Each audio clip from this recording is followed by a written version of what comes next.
मधु तो आगे बढ़ गई, पर मीरा अभी भी उसी लड़के को पलट पलट कर देख रही थी। मधु ने जब उसे उस लड़के को देखते देखा तो मुस्कुराते हुए उसकी बाह पकड़कर बोली, आगे देखकर चल मीरा, गिर जाएगी। पीछे इतना खूबसूरत नजारा हो तो कोई आगे क्यों देखेगा यार, कितना हॉट है। उसकी बॉडी तो देख, उसके सिक्स पैक साफ नजर आ रहे हैं। मीरा ने उस लड़के को देखकर कहा तो मधु गुस्से में बोली, छी, मंदिर में खड़े होकर इस तरह की बातें कौन करता है। मुझे तो लगता है कि वो इस मंदिर का कोई नया पुजारी है। अगर इतना हॉट पुजारी हो तो मैं तो 24 घंटे मंदिर में ही खड़ी रहूं, मीरा आहें भरते हुए बोली। मधु को हंसी आ गई और उसने मीरा की कलाई पकड़ी और तेजी से आगे बढ़ते हुए बोली, मुझे लगता है तेरा यहाँ से जाने का कोई इरादा नहीं है, पर मैं अगर टाइम पर घर नहीं पहुंची तो हमेशा के लिए घर से बाहर कर दी जाऊंगी। मीरा ने कोई जवाब नहीं दिया और मुंह बनाते हुए उसके साथ चल दी। वहां से बाहर आकर वो दोनों वहां बने बाकी मंदिरों में एक एक करके माथा टेकने लगी। तभी मीरा मधु को छेड़ते हुए बोली, वैसे मधु, उस लड़के के साथ तेरी जोड़ी एकदम परफेक्ट रहेगी। ये सुनते ही मधु के कदम मंदिर की सीढ़ियों पर ही रुक गए। वो गुस्से में बोली, तुझे ना कभी कभी पागलपन के दौरे पड़ते हैं, कुछ भी बोलती है। मधु गुस्से में वहां से जाने लगी, पर तभी मीरा ने उसकी बाह पकड़ ली और बोली, अरे नाराज क्यों हो रही है? मैं तो बस इसलिए कह रही हूँ क्योंकि तू भोलेनाथ की पुजारन है और वो पुजारी, क्या जोड़ी रहेगी तुम दोनों की। मधु ने मुस्कुराते हुए उसकी ओर देखा और बोली, मुझे कोई पुजारी नहीं चाहिए। मुझे वो लड़का तब ज्यादा अच्छा लगता जब उसने ब्लू जीन्स और व्हाइट शर्ट पहनी होती, उसकी पर्सनैलिटी को भी सूट करती। ये सुनकर मीरा आंखें खोले उसे घूरने लगी। मुझे घूरना बंद कर और जल्दी से सारे भगवानों के दर्शन कर ताकि हम जल्दी घर पहुंच सके, इतना कहकर मधु आगे चल दी। मीरा दौड़ती हुई उसके पास आई और उसकी बाह पकड़कर बोली, वैसे मुझे नहीं पता था कि तूने उस लड़के की पर्सनैलिटी पर इतनी जल्दी रिसर्च कर ली है। लगता है तेरा दिल आ गया है उस पर, तभी तूने उसे इतने ध्यान से देखा। कहीं तुझे उससे पहली नजर में प्यार तो नहीं हो गया? शट अप मीरा, आज तू मेरे हाथ से बहुत मार खाएगी, मधु गुस्से में बोली। उसके इतना कहते ही मीरा हंसते हुए वहां से भाग खड़ी हुई। मधु भी उसके पीछे दौड़ने लगी। दोनों मंदिर परिसर में पकड़म पकड़ाई खेल रही थी। तभी मंदिर परिसर में लगे एक तख्त में मधु का दुपट्टा फंस गया। वो अपना दुपट्टा निकालने की कोशिश करने लगी। जब दुपट्टा नहीं निकला तो उसने अपना दुपट्टा जोर से खींचा, जिसकी वजह से उसका बैलेंस बिगड़ गया और दुपट्टा आकर उसके सिर पर गिर गया। वो खुद भी गिरने लगी, पर इससे पहले कि वो गिरती, उसी लड़के ने आकर उसे अपनी बाहों में पकड़ लिया जो मंदिर में पूजा कर रहा था। मधु का चेहरा ढंका हुआ होने की वजह से उस लड़के को उसका चेहरा ठीक से नजर नहीं आया, पर मधु की बड़ी बड़ी आंखें उसे साफ नजर आ रही थी। लेकिन मधु उस लड़के को साफ साफ देख पा रही थी।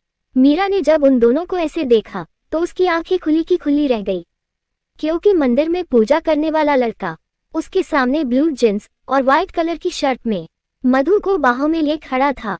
उसने जल्दी से अपने फोन से उनकी पिक्चर क्लिक कर ली। तभी उस लड़के ने गुस्से में मधु को खुद से दूर धकेल दिया और उसे घूरते हुए वहां से चला गया।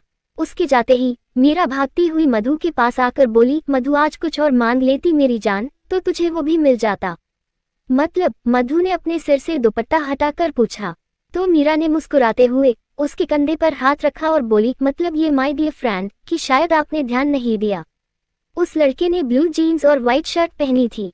ये सुनकर मधु भी हैरान हो गई और उस रास्ते पर देखने लगी जिस पर वो लड़का गया था। चला गया? मीरा उसका परेशान चेहरा देखकर बोली, तो हम भी चलते हैं। इतना कहकर मधु ने मीरा का हाथ पकड़ा और वहां से बाहर उसी दुकान पर आ गई जहां से उन्होंने प्रसाद लिया था। मीरा ने टोकरी से प्रसाद उठाकर अपने बैग में डाला और दुकानदार को टोकरी वापस दे दी। वो अपनी सैंडल पहनते हुए मधु से बोली, तू यहीं रुक, मैं अभी गाड़ी लेकर आती हूँ। मधु ने मुस्कुराते हुए सिर हिला दिया तो मीरा अपनी गाड़ी लेने चली गई। उसके जाते ही मधु मुस्कुराते हुए यहाँ वहां देखने लगी। तभी उसकी नजर उसी लड़के पर पड़ी जिससे वो कुछ देर पहले टकराई थी। वो उससे कुछ कदम की दूरी पर ही खड़ा था। वो लड़का गुस्से में बार बार अपनी घड़ी की ओर देखे जा रहा था, जैसे उसे कहीं पहुंचने की बहुत जल्दी हो। मधु उसे देखकर हुए मन ही मन बोली, अजीब बंदा है, पहले मुझे गिरने से बचाया और फिर गुस्से में मुझे घूरता हुआ चला गया, थैंक्स तक बोलने का मौका नहीं दिया। मंदिर में भी नारियल ना मिलने पर उसका चेहरा गुस्से में तमतमा रहा था और अभी भी गुस्से में ही है। पता नहीं कभी मुस्कुराता भी है या नहीं, या फिर इसका चेहरा ही ऐसा है। तभी उसने देखा कि उस लड़के के सामने एक ब्लैक कलर की बड़ी सी गाड़ी आकर खड़ी हो गई। वहां से गुजर रही हर लड़की की नजर आकर उस लड़के पर ही रुक रही थी। उस लड़के ने बड़ी अकड़ के साथ अपनी आंखों पर ग्लासेस लगाए और चुटकी बजाकर ड्राइवर को बाहर आने का इशारा किया। व्हाइट कलर की यूनिफॉर्म पहने वो ड्राइवर गाड़ी से बाहर आया। उसके बाहर आते ही उस लड़के ने बहुत टशन के साथ अपनी गाड़ी का दरवाजा खोला और गाड़ी की ड्राइविंग सीट पर बैठकर सीट बेल्ट बांधने लगा। उसने ड्राइवर को पीछे बैठने का इशारा किया। ड्राइवर तुरंत पीछे की सीट पर बैठ गया। ड्राइवर के बैठते ही उस लड़के ने गाड़ी स्टार्ट की और वहां से चला गया।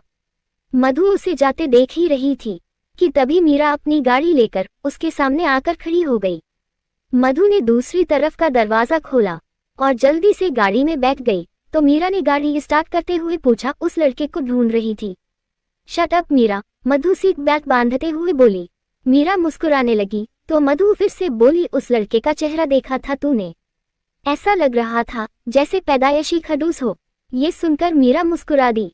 और हाँ, तू मुझे तंग कर रही थी इसलिए मैंने बस यूं ही कह दिया था कि उसे ब्लू जीन्स और व्हाइट शर्ट पहननी चाहिए थी, पर मुझे नहीं पता था कि उस पल माँ सरस्वती मेरी जुबान पर आकर बैठ जाएगी। मधु के इतना कहते ही मीरा को हंसी आ गई। उसे हंसते देख मधु भी हंसने लगी। इधर गायत्री निवास में घर के नौकर सबके कमरे साफ कर रहे थे और गायत्री रोहित के कमरे में खड़ी मुस्कुराते हुए उसकी तस्वीर देख रही थी। वो तस्वीर देखते हुए बोली, रोहित जल्दी आ जाइए बेटा, अब हमसे और इंतजार नहीं होगा। तो आपको इंतजार करने के लिए कौन कह रहा है दादी? तभी रोहित पीछे से उन्हें अपनी बाहों में भरकर बोला। उसकी आवाज सुनते ही गायत्री ने तुरंत उसकी ओर पलटकर देखा। रोहित को अपनी आंखों के सामने देखकर उनकी खुशी का ठिकाना ही नहीं रहा। उन्होंने रोहित की दोनों बाहें पकड़कर उसे ऊपर से नीचे तक देखा और रोते हुए उसे गले लगाकर बोली, रोहित हमारा बच्चा। रोहित ने मुस्कुराते हुए अपनी दादी के आंसू पोंछे और बोला, अब तो मैं आ गया हूं ना दादी, तो अब ये रोना बंद करिए। और वैसे भी मेरी दादी रोती हुई जरा भी अच्छी नहीं लगती है। अगर आपको हम रोते हुए अच्छे नहीं लगते तो क्यों नहीं बताया आपने हमें कि आप इंदौर आ चुके हैं? गायत्री ने पूछा। रोहित ने मुस्कुराते हुए अपनी दादी को पकड़ा और बाहर लिविंग रूम में लेकर आया। हम सब आपको सरप्राइज देना चाहते थे दादी, इसलिए आपको कुछ नहीं बताया। वहां देखिए।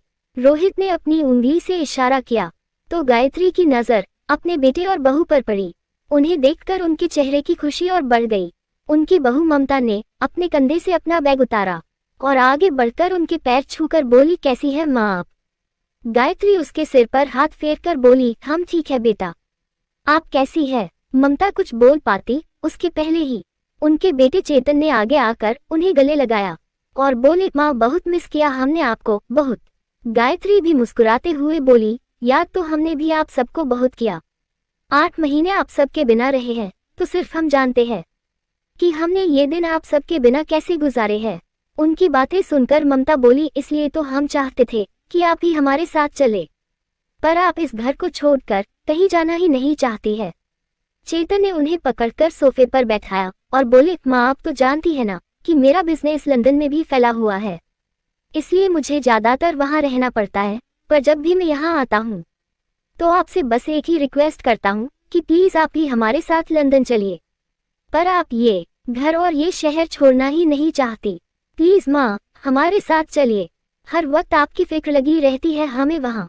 ममता भी बोली, माँ आप जानती है ना कि हम रिद्धिमा और करण की शादी के लिए यहाँ आए हैं। शादी होते ही हमें फिर से लंदन वापस जाना होगा, पर इस बार हम अकेले नहीं जाएंगे, आप ही हमारे साथ चलेंगी। उन सब की बातें सुनकर गायत्री मुस्कुराते हुए बोली, इस बारे में हम बाद में सोचेंगे। इतना लंबा सफर करके आए हैं आप सब, थक गए होंगे, कुछ खा लीजिए फिर आराम से बैठकर बात करते हैं।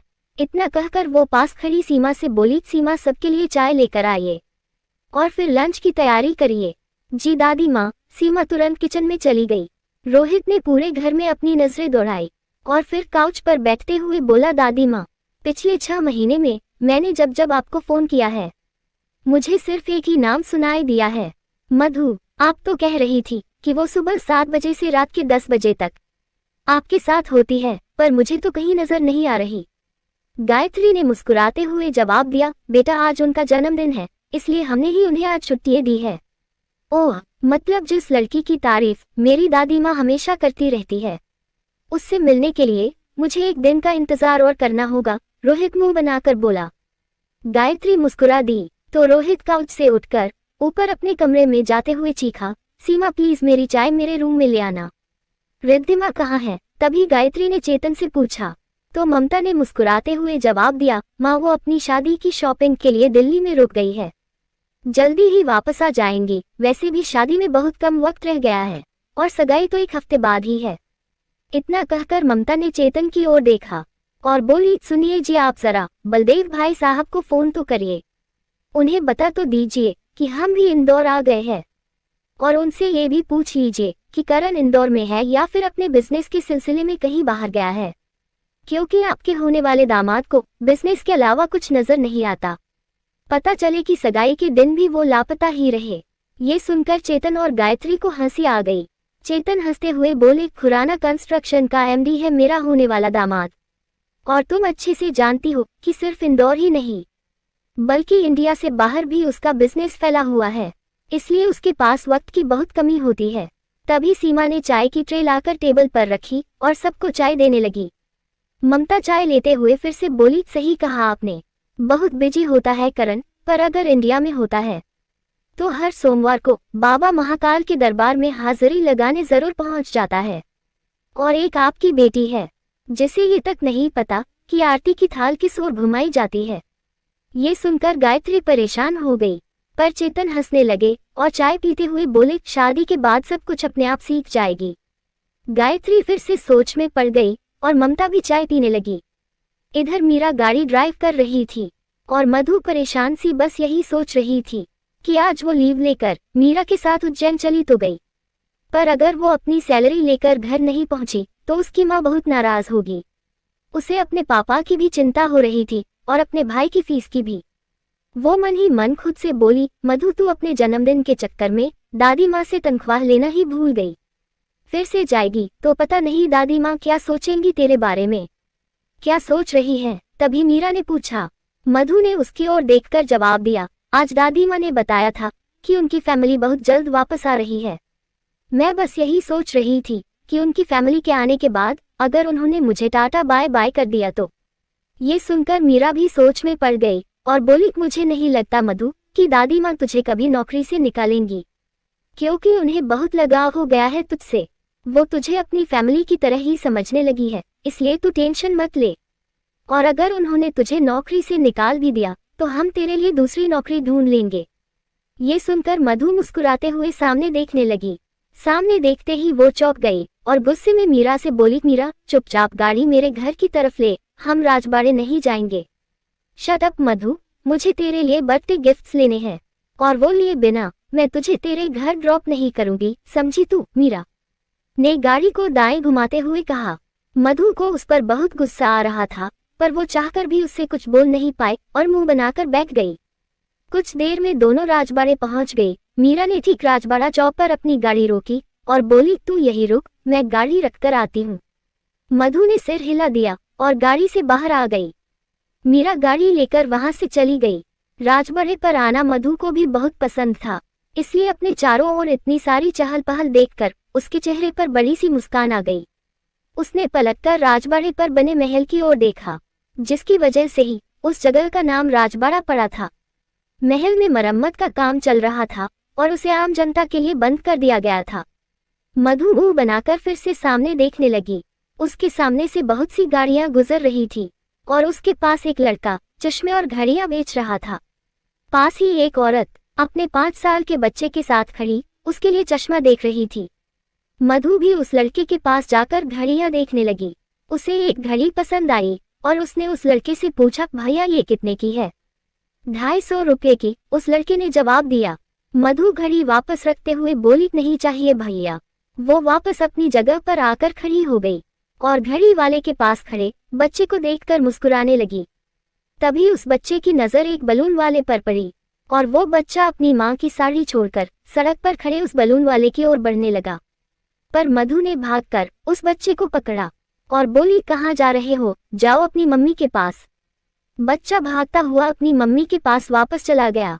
मधु वही खड़ी उसे देखकर मुस्कुराने लगी। तभी तेजी से आ रही एक वैन मधु को टक्कर मारने ही वाली थी कि तभी एक लड़के ने आकर झटके से उसे पकड़ा और रास्ते से गुजर रही वैन के नीचे आने से बचा लिया। मधु ने घबराकर उस लड़के की शर्ट अपने दोनों हाथों से पकड़ ली। उसका सिर भी उस लड़के के सीने से टिका हुआ था, पर वो लड़का गुस्से में उसे घूर रहा था। तभी उसने मधु को घूरते हुए उसकी दोनों कलाई पकड़ी और अपनी शर्ट छुड़वाई। मधु ने अभी भी डर के मारे अपनी आंखें बंद की हुई थी और वो लड़का मधु की दोनों हथेलियां पकड़े उसे घूर रहा था। तभी उस लड़के ने गुस्से में उसे खुद से दूर धकेल दिया। मधु ने घबराकर अपनी आंखें खोली तो उसके सामने वही मंदिर वाला लड़का खड़ा था। उसे देखकर मधु की आंखें खुली की खुली रह गई। वो लड़का उसे घूरते हुए उसकी ओर बढ़ने लगा। डर के मारे मधु का दिल जोरों से धड़कने लगा। वो लड़का उसके पास आकर बोला, अपने घर जाओ और अगली बार अपने माँ बाप से चलना सीख कर ही सड़क पर निकलना, ताकि आगे से मुझे तुम्हें बचाना ना पड़े। मधु हैरानी से उसे देखने लगी, पर इतना कहकर वो लड़का वहां से जाने लगा। एक्सक्यूज मी, मधु उसे रोकते हुए बोली। उस लड़के ने गुस्से में पलटकर उसकी ओर देखा और फिर से उसके करीब आकर बोला, मैं जानता हूँ कि तुम वही मंदिर वाली लड़की हो जिसे मंदिर में गिरने से मैंने बचाया था। ये सुनकर मधु की आंखें बड़ी बड़ी हो गई और वो एकटक उस लड़के को देखने लगी। तभी उस लड़के ने उसे घूरते हुए पूछा, तुम्हें क्या लगा था कि तुम्हारे चेहरे पर घूंघट होने की वजह से मैंने तुम्हारा चेहरा नहीं देखा? मधु ने तुरंत अपनी नजरें झुका ली। करण खुराना अपने आसपास हो रही हवा की सरसराहट पर भी नजर रखता है, और तुम तो मुझसे टकराई थी। चेहरे पर घूंघट होने के बाद भी तुम्हारा चेहरा मुझे साफ नजर आ गया था, और तुम्हारी ये आंखें तो एक बार जो देख ले जिंदगी भर ना भूले। करण मधु को घूरते हुए बोला। मधु कोई जवाब नहीं दे सकी तो वो उसे देखते हुए वहां से जाने लगा। उसे जाते देख मधु ने तुरंत अपनी नजरें उठाए और उसे जाते देखने लगी। तभी करण के कदम एक बार फिर रुक गए। उसके रुकते ही मधु की धड़कनें और तेज हो गई। वो फिर से पलटा और एक बार फिर मधु की ओर बढ़ने लगा। वो मधु के पास आया और उसने उसे घूरते हुए अपने वॉलेट से 100 का नोट निकाला। मधु घबराई हुई सी उसे ही देख रही थी।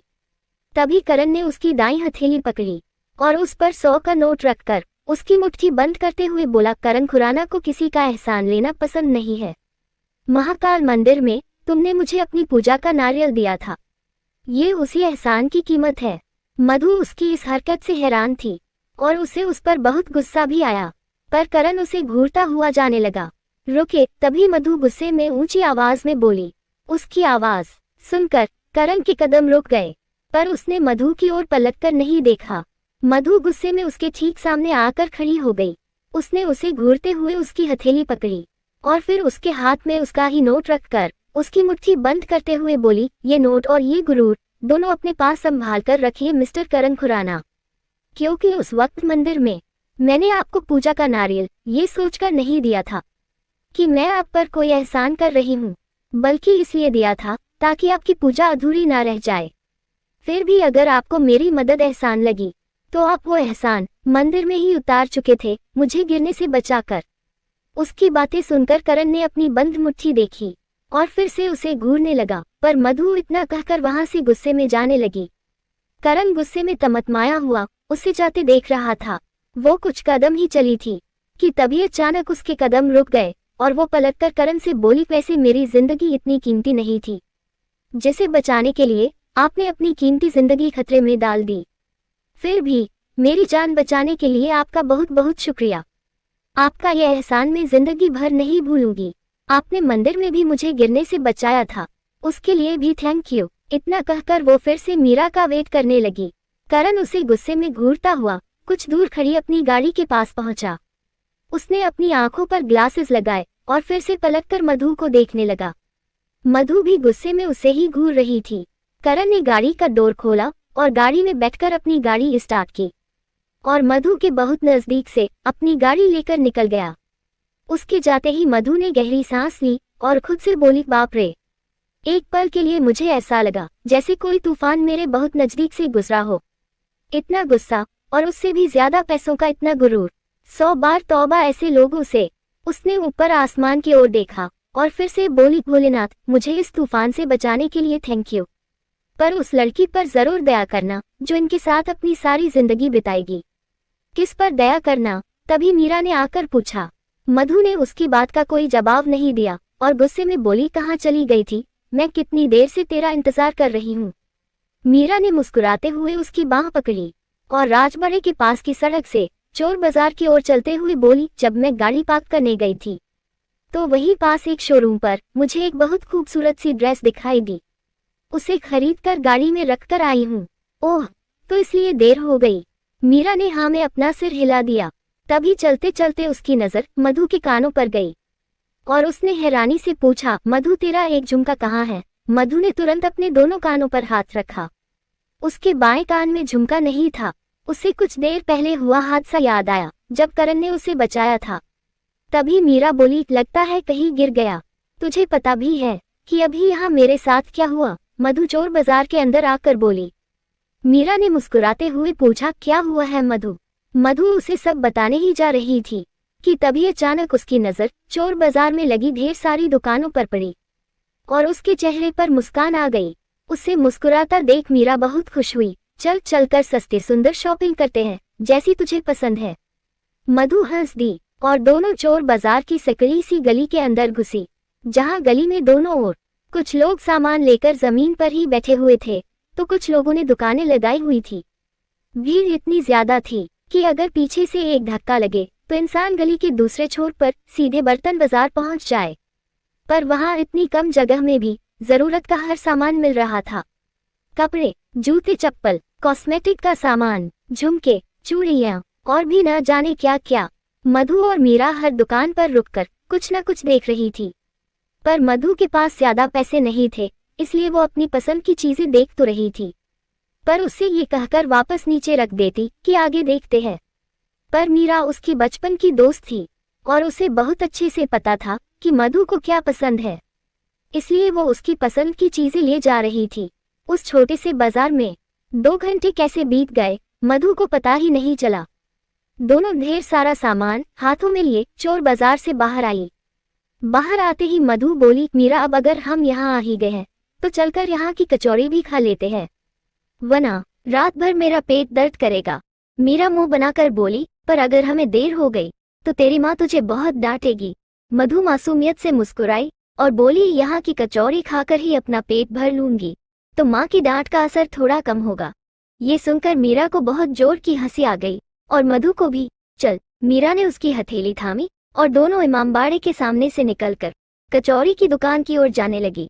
मीरा भीड़ के बीच से आगे बढ़ते हुए बोली, यहाँ आकर हम बिना कचौड़ी खाए कभी गए हैं, जो आज जाएंगे कचौड़ी भी खाएंगे और तेरे फेवरेट पानी बताशी भी और तेरे फेवरेट फ्लेवर वाली आइसक्रीम भी। दोनों हंसने लगी। लेखिका कविता वर्मा। अगर आपको मेरी लिखी कहानियाँ पसंद आ रही है और आप इस कहानी को आगे भी पढ़ना और सुनना चाहते हैं तो मेरे चैनल को लाइक करें, शेयर करें और आज ही सब्सक्राइब भी करें। Thank you for watching this video.